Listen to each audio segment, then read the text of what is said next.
I'm the kept woman the Cross family hired, specifically for Liam Cross, the notorious second son of one of San Francisco's most powerful dynasties.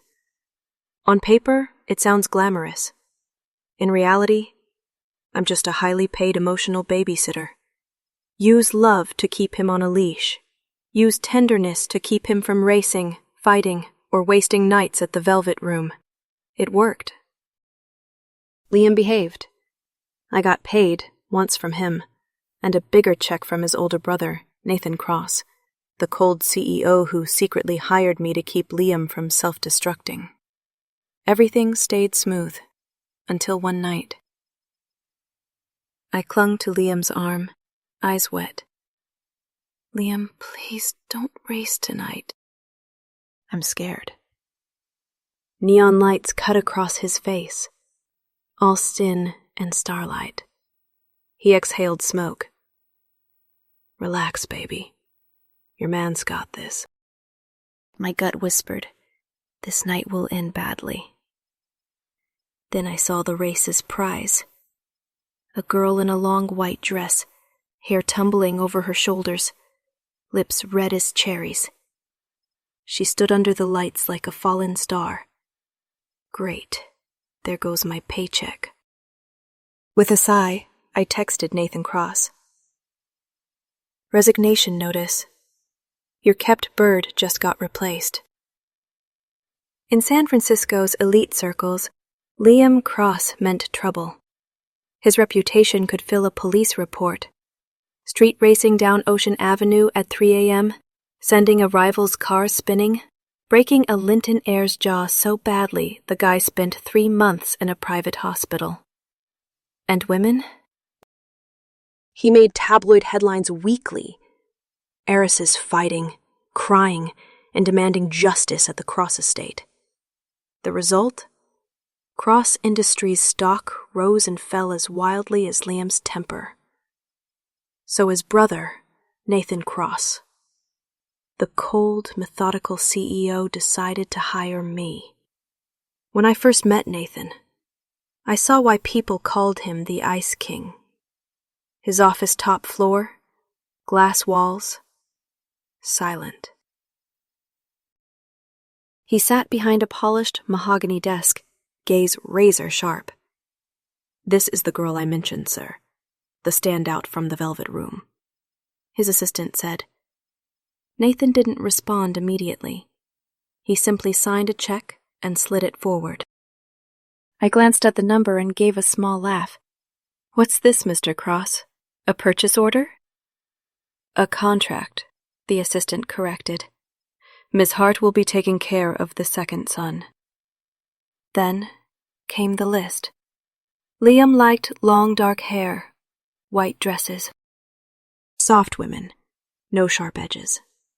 He only responds to gentle, the man added. Nathan finally spoke, voice steady, absolute. This amount will be wired monthly. He didn't ask if I'd accept. He knew I would. I took the check and smiled faintly. All right then. I knew what I'd just sold, but I needed the money more than pride. The third time I met Liam Cross, he was saving the damsel behind the Velvet Room. Neon lights flickered over his face, eyes full of mischief. Well, look at that. Fade again? Sorry, I murmured. Didn't mean to bother you. He brushed a strand of hair from my cheek, cigarette smoke curling between us. Pretty can be dangerous, sweetheart. Why do you let people mess with you? I'm used to it. Something flickered in his eyes, gone in a second. A group of his friends stumbled out. One spotted me and sneered. Damn, where'd you find her? Mind if I... Before he could finish, Liam's hand shot out, twisting the guy's wrist. Get lost. They left without another word. When silence returned, I tugged his sleeve softly. When you're here, I feel safe. He didn't move away. His thumb brushed a tear off my cheek. "Do you have a girlfriend?" I whispered. "Not now," he said quietly. "Probably not ever." The night wind caught my white dress. Then, without warning, he lifted me up, carrying me toward his black McLaren. Dozens of eyes followed. I hid my face against his chest. "It's fine," I whispered. "I don't need a title." He chuckled lowly, warm breath against my ear. I figured as much. Then his lips brushed mine, whiskey and danger. "All right then," he murmured. "Let's begin." A group of his friends stumbled out. "Yo, Liam, what are you doing here?" One spotted me and sneered. "Damn, where'd you find her? Mind if I—" To everyone else, I was the ordinary girl who somehow tamed Liam Cross, San Francisco's most reckless heir. A girl who loved him for his grin, his chaos, his wild charm. A love story so perfect the tabloids swooned. No one knew I was hired to love him. That every tear and trembling confession came from a contract Nathan Cross himself designed. To Liam, I was the soft voice saying, "Don't." To Nathan, I was a calculated illusion, the harmless woman his brother could fall for without scandal. And I played my part flawlessly. Gentle, obedient, always smiling, never jealous, even with girls circling him, the glossy-haired, red-lipped ones who made men forget their names. I wasn't allowed to be angry. I wasn't his girlfriend, just the woman paid to love him. So when it hurt, I turned pain into tears, the kind men couldn't resist. And Liam could never stand to see me cry. He changed. No more races, no more fights. Just quiet nights, long drives, and Instagram-perfect vacations. Even his friends joked, "Liam Cross has been domesticated." Nathan rewarded me, a triple bonus. To him, I was the miracle that fixed his brother. To the world, I was Mrs. Cross, the younger in waiting. But I knew better. Nathan never looked at me with admiration, only calculation. I was his hand-picked investment. Low profile, harmless, disposable. And somehow I'd fallen for the man I was paid to control. That night, I begged Liam not to race. He lit a cigarette, eyes distant. "Relax, baby. Your man's got this." It was the first time he'd ever refused me. "Liam," my voice trembled. He crushed the cigarette and walked toward his black Ferrari, untouched for months. Around us, the crowd roared, neon lights blazing. And my heart went cold. Then I saw her. Long black hair. White dress. Eyes soft but steady. "She's just a waitress," someone whispered. "Liam helped her when you were sick." A flicker of dread twisted inside me. Had Nathan already replaced me? No, he wouldn't risk chaos. Yet the girl's eyes, they held something real. Strength, not performance. The neon blurred into my tears. I'd cried so much, sadness had become routine. But this time, something inside me cracked. Maybe it was knowing what came next. The triple paycheck, the illusion of love. All of it ending tonight. A girl nearby smirked, sliding on her sunglasses. "You really don't know your place, do you?" Everyone gets replaced eventually. I didn't answer. Just opened my phone and typed How to write a resignation letter that sounds emotional. Because if I was leaving, I'd at least make the exit worth it. After all, I'd done the impossible. I'd turned the city's wildest man into its calmest lover. That should count for something. Liam Cross won. Engines roared, smoke filled the night, and the crowd exploded with cheers until a silver Aston Martin spun out, slammed into the barrier, and burst into smoke. Everything froze. Then chaos erupted. Sirens, screams, flashing lights. Liam's black McLaren rolled to a stop past the finish line. No one blamed him. They turned instead to the trembling girl in the white dress. If something happens to the Crosshair, you're done for. She better pray he's fine. Liam's voice cut through the noise, low, dangerous. Since when is everything a woman's fault? Silence. I stepped forward, draping his jacket over the girl's shoulders. It's cold, I murmured. You'll catch a chill. Liam's gaze met mine, dark, unreadable. I forced a small smile. The first time you saved me, it was a night like this. The girl blinked. Mr. Cross? Who is she? He didn't answer, just kept staring at me. My smile cracked. Inside, one bitter thought. There goes my bonus. Nathan Cross would cut my pay the second he heard. Still, I'd saved enough to walk away. Unless they decided to blame me. My hands went clammy. The girl tugged at his sleeve. She doesn't like me, does she? No, he said softly. Don't be afraid. He spoke as if I didn't exist. And maybe in that moment I didn't. So I walked away through flashing lights, whispers, and camera clicks. Everyone knew what it meant. The Cross family's pet canary had been replaced. Liam didn't follow, and I didn't look back. By the time I got home, sweat clung to my back. I opened my inbox and hit send on the email I'd drafted days ago. Subject: Resignation. To Nathan Cross. Polite, professional, empty. My escape before anyone could blame me. The phone rang a moment later. Manager, the Velvet Room. Emma, can you stop by tomorrow?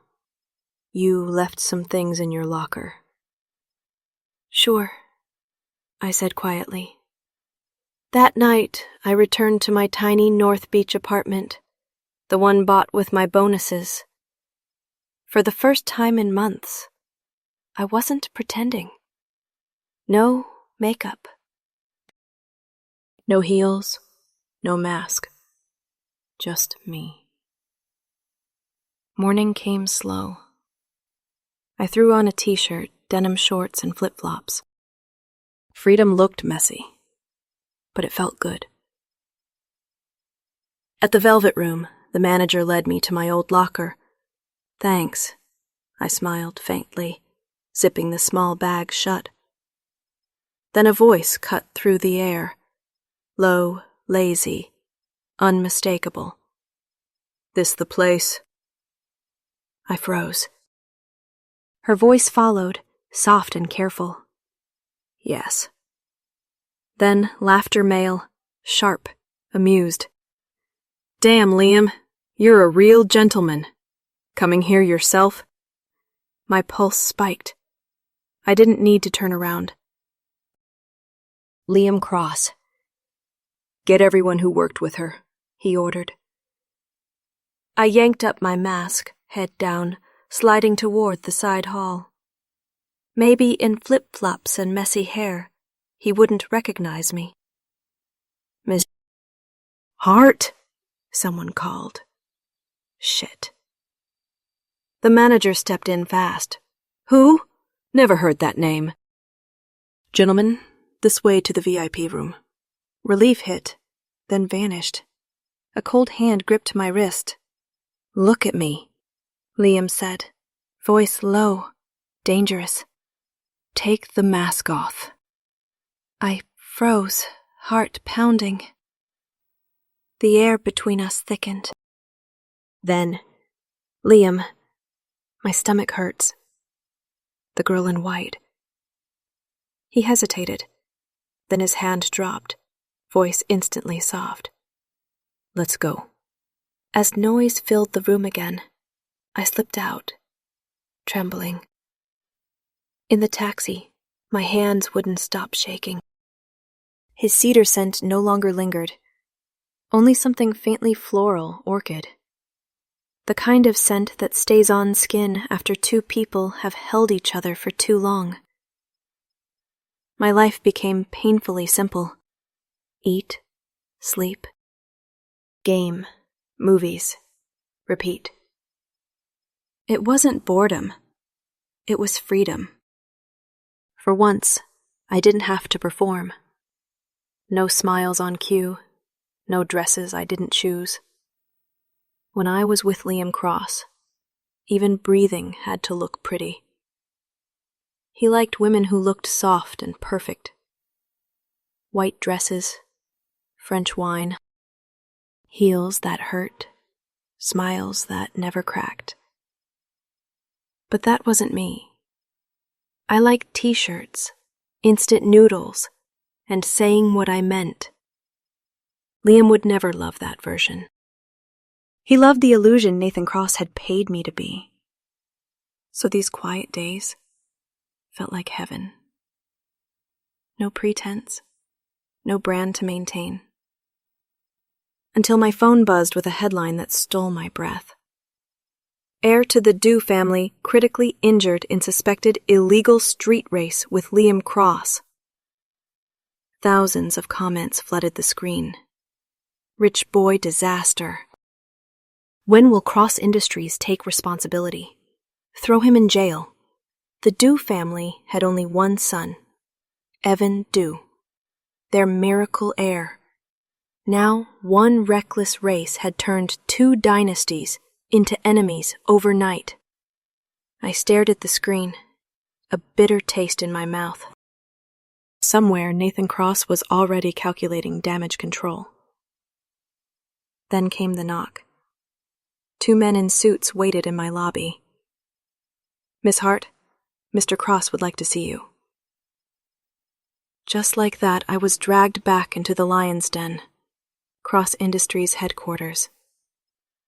Nathan's office hadn't changed. Cold, immaculate, silent. But the air felt sharper now. He sat behind his desk, precise as ever. White shirt, silver tie, eyes like glass. Long time no see, Miss Hart. Mr. Cross, I said quietly.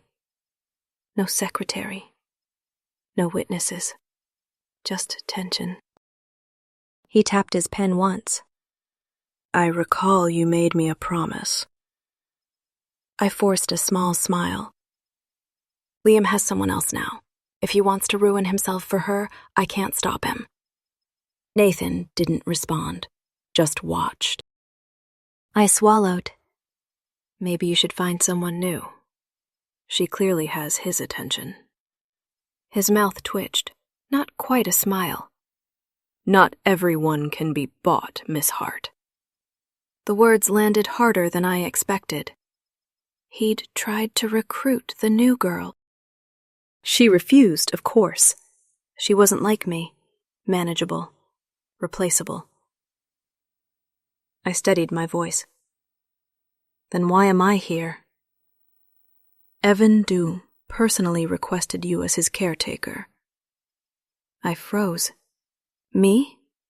It made no sense. An insult to everyone involved. Does Liam know? The contract is between you and me, Nathan said flatly. Of course. Liam was clueless, as always. Nathan was just cleaning up again, using people like chess pieces. I already sent my resignation, I reminded him. He said nothing, so I added softly, "But if you need me back, I could reconsider." His gaze sharpened. Under what terms? I met his eyes. Different assignment, and payment that matches the risk. He studied me for a moment, then picked up his pen, signed a blank check, and slid it over. Fill in whatever number you think you're worth. I stared at it, empty, endless. Somehow the most meaningless thing I'd ever seen. I almost laughed. In this world, people like them could buy anyone. A body, a heart, a performance. I picked up the pen. The ink flowed steady as I wrote the zeros. Enough to buy peace. Enough to pretend again. Enough to play another round in the Cross family's endless game. I knocked on the hospital door. A lazy voice answered, "Come in." Evan Dew lounged against a pile of pillows, one arm in a sling, ivy dripping beside him, watching Netflix like it was a spa day instead of post-crash recovery.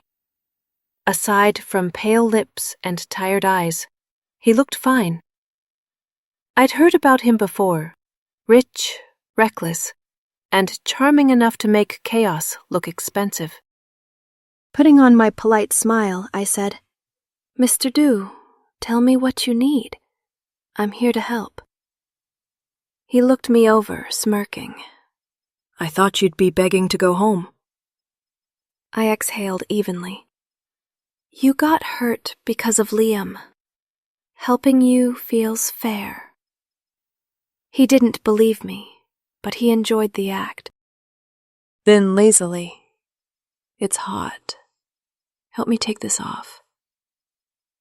His hospital gown, of course. Expression blank, I unbuttoned it carefully. Gauze wrapped his chest. "Should I take your pants off too?" I asked dryly. He paused, then dead serious. "Go ahead." Right, should have known better. Still, I moved toward his belt, just to test him. Slam! The door burst open. Where is he? If he drags my brother into another mess, I'll... I froze, hand midair. Liam Cross. Evan smiled. Can't you wait your turn? She's still busy. A punch came fast. I raised my arm. The air cracked. Emma Hart. Liam's voice, low, furious, disbelieving. He grabbed my wrist. Why the hell are you here? Evan's tone was calm.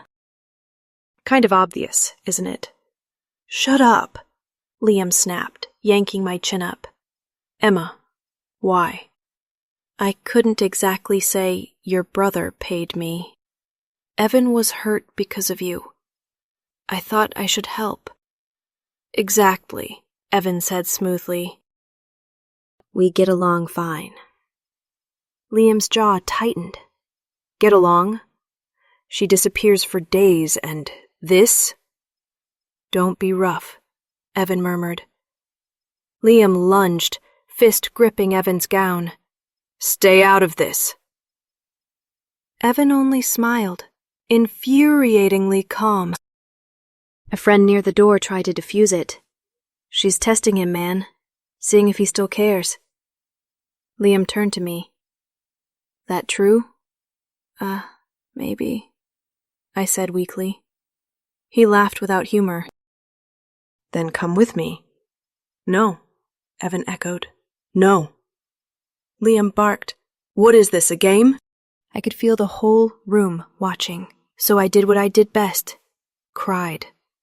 Liam, it's your fault he got hurt. I just wanted to make it right. The crowd softened. She's still sweet, someone whispered. Sweet? Liam spat. I could hire 10 nurses. Guards stepped in. Evan's voice was ice. "You can leave, but don't touch what's mine." Liam glared. "Emma Hart belongs to me." Evan smirked. "Then ask her." All eyes turned to me. I pulled my hand free, tears sliding down. "Liam, I have to take responsibility." He froze, then walked out without a word. Door clicked shut. Evan chuckled. "Not bad. Your acting's improving." I wiped my tears, grabbed an apple, started peeling. "I'm here to work, not flirt." "How much did Nathan pay you?" he asked. "Who?" I said innocently. He smirked, scrolling his phone, then held it up. A video from a nightclub. Neon lights. A girl on Liam's lap whispering, "Liam, please." Then shouting. Fists. Chaos. My stomach dropped. He was fighting. Again. I grabbed my phone. "Mr. Cross, Liam's at the Velvet Room. It's bad." Silence, then. "Understood." Seconds later, my screen lit up. $50,000 transferred. Mood instantly restored. I hummed as I sat back down. "Didn't think you cared," Evan said. "I don't," I smiled. "But not cashing in would be stupid." He grinned. "You two had history." "Exactly. That's why I can profit from it." Evan's eyes gleamed. "I want to see the fight." "Absolutely not," I said. "What if he hits you again?" "Then it'll get interesting." He tilted his head. "Who sent you that video anyway?" I froze. He smiled, slow and sharp. "Relax, it wasn't me." A chill ran down my spine, because in this world, nothing ever happened by accident, only by design. In the end, I lost to Evan Dew. Of course I did.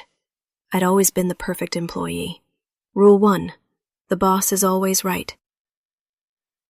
I pushed his wheelchair down the marble hallway of the Velvet Room, Cross Industries' private club. Each VIP suite had its own name. Azure Pines, Cloud 9, and up ahead, White Crane 07. I knew them all. Survival once depended on it. "We're here, Mr. Dew," I said softly. "I'll wait outside." Before he could answer, a woman's voice cut through the door. "What's wrong with what I said? Emma Hart was just a hostess. People act like she's a saint." My hand froze on the handle. She was the star girl, right? Who knows how many men she's seduced? The door flew open. Whiskey fumes, cold air, and him. Liam Cross. Leaning against the frame, eyes black with fury. "I wasn't even looking for you," he said. "You came yourself?" "Calm down," I murmured. "It's just a misunderstanding." He grabbed the back of my neck, voice low. "A misunderstanding? Was she lying?" His assistant rushed in, papers in hand. "Sir, we found these." Liam flipped through them, then tossed the pages into the air. Photos of me fluttered down, old records, evaluations, background files. All the proof that my innocence had been part of the act. "So this," he said coldly, "was all planned?" The illusion broke cleanly. And maybe for the first time, I didn't care. "Yes," I said. Silence. "Explain," he demanded. "There's nothing to explain," I replied. You've seen everything. The other girls stepped forward, tears streaked, trembling. See? She played you. She only cared about money. I smiled faintly. You're right. I've made enough. You can have him now. Emma! Liam's voice cracked with anger. I turned to Evan. Seen enough? Can we go? Sure, he said, smirking. Then casually to Liam. Heard your brother plans to send you overseas. Behave before that happens.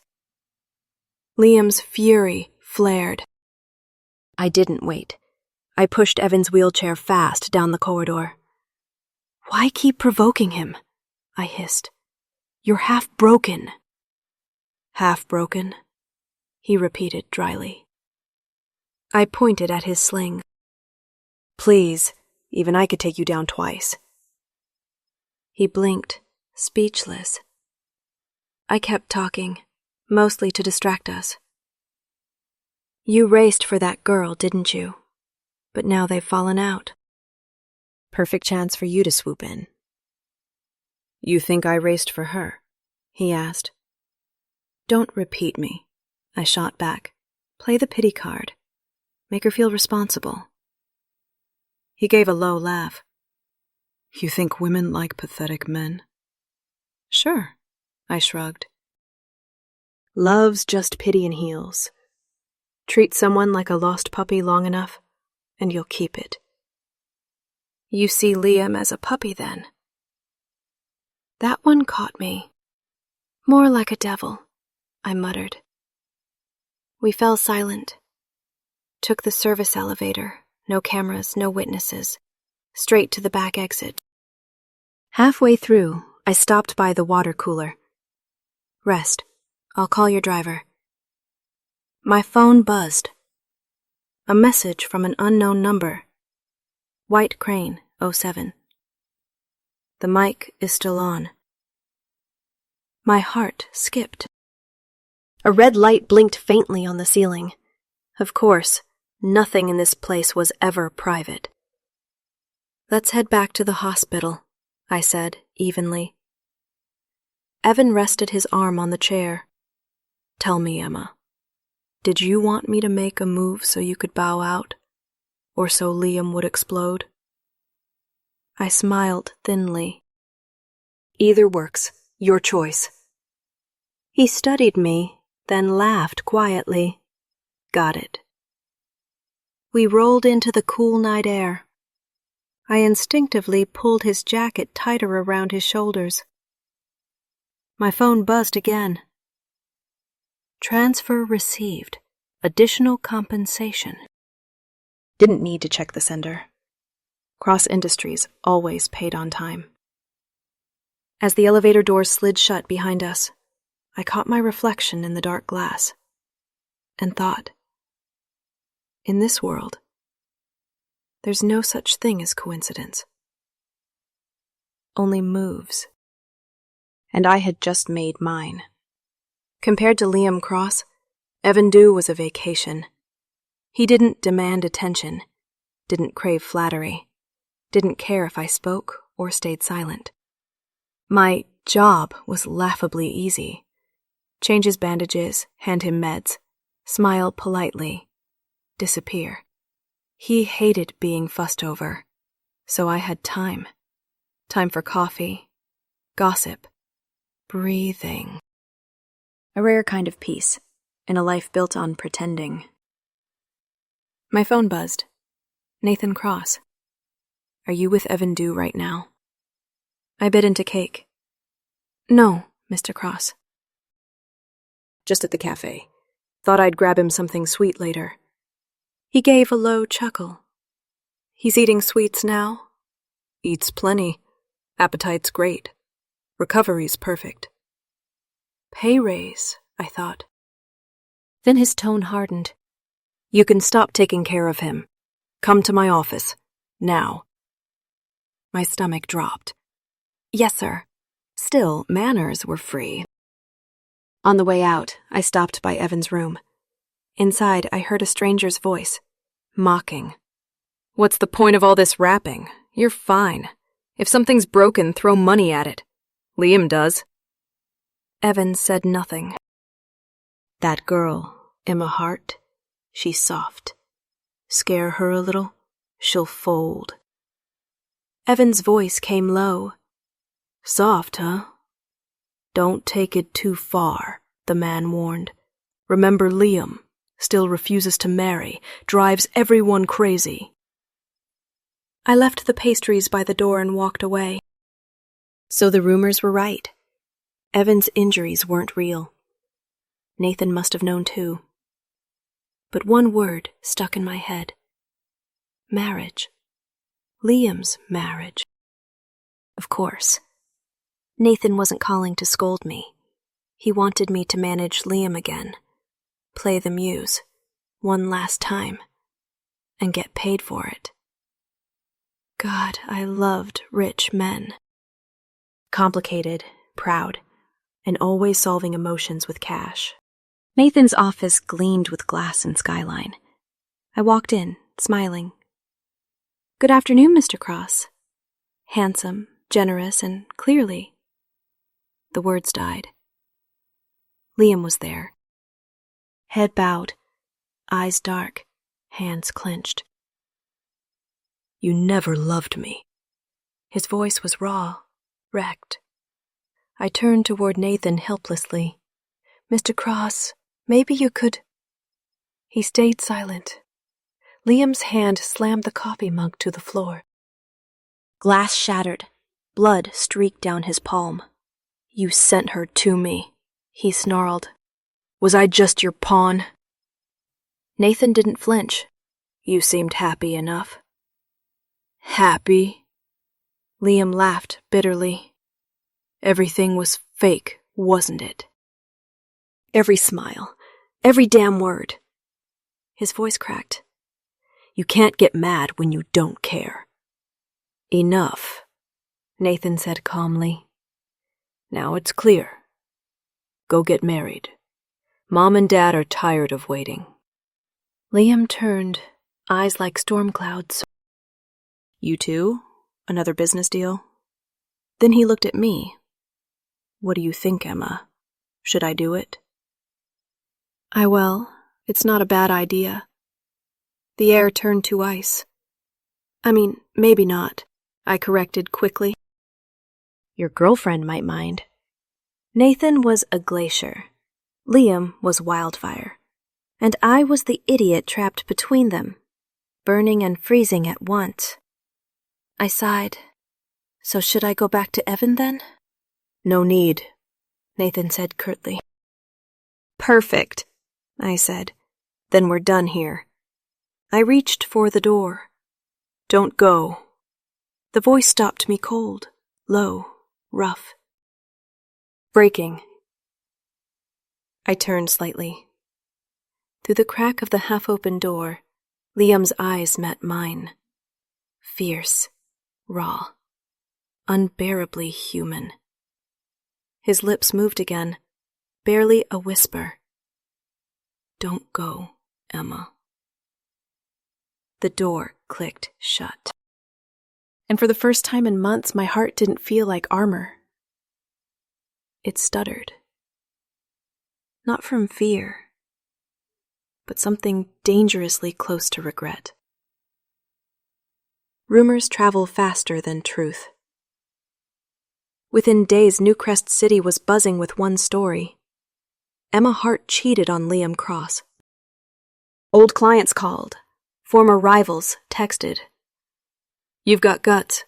Run before Liam snaps. Need money? I'll wire you some." Touching. Truly. But I had money, and no plans to run. So I ate, slept, invested, and let the world talk. Funny thing, the finance lessons Nathan once forced Liam to take turned out useful.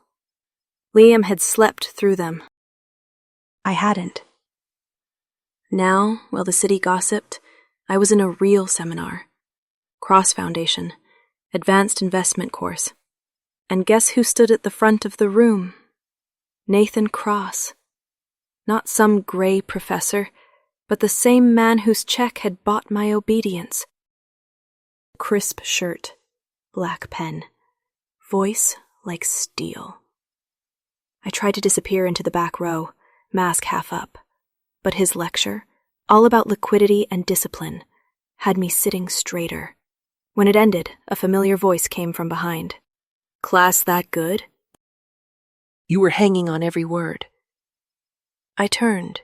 Evan Dew, in a wheelchair, smirking. "What are you doing here?" "My nurse quit," he said. Had to rehire the best. "I'm not for hire anymore," I said. "I've made enough." He grinned. I tapped the cast on his arm. Besides what? I kicked the side of his chair. He stumbled, then stood up. "Gotcha," I said. "You're not even hurt."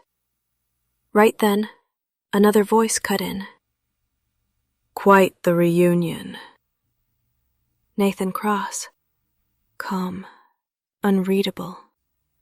"You two attract chaos wherever you go." I smiled. "Your lecture was impressive, Mr. Cross." He eyed my folder. "You're considering that position?" "Too risky. Sinkhole." He nodded faintly. "Not entirely stupid, then." My phone buzzed. A new store I'd invested in was opening. Perfect escape. "Well," I said, grabbing my bag. "You two have fun. Mr. Dew, stop following me. Mr. Cross, thanks for the class." Down in the parking garage, I realized I wasn't alone. Nathan stood by a pillar, rolling up his cuffs. "I never thought you were dumb," he said. Anyone who got money out of both me and Liam isn't dumb. I winced. "You found out, huh?" You bribed the pavilion manager. I froze, then smiled. "You already know. No point denying it." He watched me quietly. Liking money isn't a crime. "Glad we agree," I said. Can I go now, Mr. Cross? I slid into the driver's seat, and the passenger door opened. Nathan got in. "Your driver busy?" He leaned back. This scene looked familiar. The mirrored ceiling reflected us, me calm, him calculating. It did look familiar. The check, the rules. Be soft, never sharp. But this time, there was no cage. I started the car. If it feels familiar, you probably know what I want. "A place at the table," he said quietly. "And a new price." The city lights blurred past. "And an option," I added. He turned his head. "What kind?" "The option to walk away anytime." A soft beep. New text. "Velvet Room, Suite 07. Mic still hot." I smiled faintly. "You mentioned liquidity traps today, Mr. Cross. I'd love to see one in real life." His gaze darkened. "Negotiation or declaration of war?" "Both," I said, merging into the neon river. "Don't worry. I charge by the hour." Outside, Newcrest glittered like stars. Inside the car, the silence between us was worth more than gold. When I was 8, I lied to 2 brothers. I was sitting in a damp alley behind the slums, clutching a half-crushed bun I'd scavenged from a trash bag. It smelled sour, but hunger doesn't care. I took a bite anyway. The neighbors stared, pity in their eyes. Pity doesn't feed you. That's when I saw him. A boy, maybe 10, in a plaid designer coat, spotless white shoes, looking at the alley like it might infect him. I tilted my head, then, very deliberately, I tossed the bun aside and began to cry. No one noticed. When I looked up again, he was gone. I sighed, bent to pick the bun back up, and a shadow fell over me. A teenager, maybe 16, stood there. Same face. Older, sharper, colder. "You hungry?" he asked. I nodded. He took me to a small diner. The smell of hot rice nearly made me dizzy. He didn't eat, just watched while I devoured every grain, fast and messy. Then the little brother came in, the rich boy from the alley. He froze. "Where'd you find the street rat?" I flinched, but kept eating. The older boy said nothing. "She's filthy," the younger muttered. That meal was the first I'd eaten without fighting for it. Afterward, the older one asked, "Do you want to go home?" I should have left, but when I pictured that reeking apartment, the bottles, the shouting, the word bad luck, something in me cracked. So I cried. Hard. "My mom's dead," I lied. "My dad's sick. I pick bottles to buy his medicine." The younger brother blinked, stunned. "People still live like that?" I cried louder, not because I was sad, but because his innocence hurt. And just like that, they took me with them. Like a stray someone decided to keep. They took me to a clinic, then home. The Cross Mansion gleamed with marble floors and chandeliers that reflected my face like a stranger's. They bathed me, dressed me in a white cotton dress. When the younger boy, Liam, saw me, he gawked. "Didn't think you'd clean up this well." His brother Nathan got a call and left. Liam tugged my hand, grinning. "My parents live overseas. My brother's always working. No one plays with me. Be my friend." He dragged me to a boutique, made me try on dresses until he nodded. "White suits you," he said shyly. "You look nice." It was the first time anyone had said that to me. I smoothed the hem, whispered, "Thank you." He flushed. "It's nothing." A few days later, my father called the police. He wasn't sick, just drunk and broke. They took me back. I couldn't look at Liam's eyes. Didn't want him to see what I really was. Nathan drove me home. We sat in silence in the back seat. Before I left, he handed me a bank card. "You don't have to collect bottles anymore." But I knew the money would turn into my father's next bottle. Maybe Nathan knew too. Before I stepped out, I turned to him. "Nathan Cross, if I ever get the chance, I'll repay you. I'll be your slave, your anything." The car pulled away, leaving only the faint scent of cedar wood. That afternoon, after days of rain, sunlight spilled across the street. And for the first time in my life, the girl from the alley thought she'd touched the light. It was, and still is, the happiest moment I ever knew. This time, I was the one behind the wheel. Left seat, me. Right seat, Nathan Cross. The roles had finally reversed. I cleared my throat.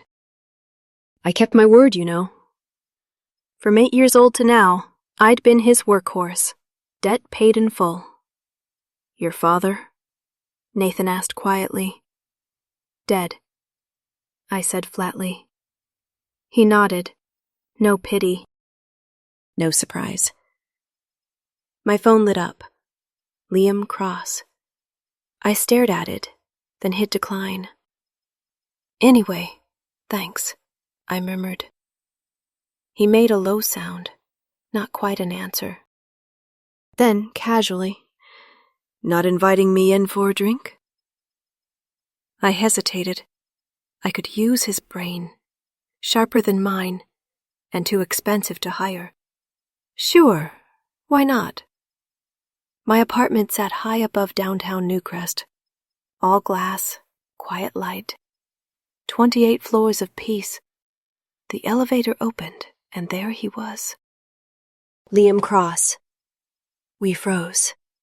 You don't have a key card, I said softly. How'd you get up here? Stairs. I blinked. 28 floors? He really climbed them. The elevator chimed again. Ding! And Nathan stepped out. Liam's expression cracked. What the hell are you doing here? Problem? Nathan asked. Tone flat, unreadable. Liam swore, then grabbed my wrist. Forget everything before. Let's start over. His grip trembled. Be my girlfriend, or my fiancé, whatever you want. Just say yes. I smiled faintly and returned his own words. Not now. Not ever. He froze. I turned to Nathan. Come in. He nodded, walking past. Liam's voice cracked. Evan told me you only cared about that girl, Lily Moore, because she was your friend. I thought if I helped her, you'd forgive me. I blinked. Who? But the mention of Evan Dew made me tense. He'd been appearing too often lately. Always there. When I faked sweetness for Liam, he was there. When I cursed afterward, he was there. Once, I caught him eavesdropping during a call with Nathan. He just smiled. Shh. I didn't hear a thing. After that, I switched to encrypted email. And just like that, speak of the devil. The emergency door banged open. Evan stepped out, saw us, and grinned. Hey. The air turned electric. Then Liam's fist smashed into his jaw. Evan swung back. Chaos. The hallway erupted. Fists, shouts, adrenaline. I turned calmly to Nathan. Out there, nobody wins. But in here, I flipped the page. Money always does. Outside, fists hit walls. Inside, Nathan's pen clicked softly against my notes. And for a fleeting moment, I realized, no matter how loud the chaos got, I'd already chosen my side. The side that always pays. Don't forget to hit subscribe and turn on the bell so you'll never miss a new story.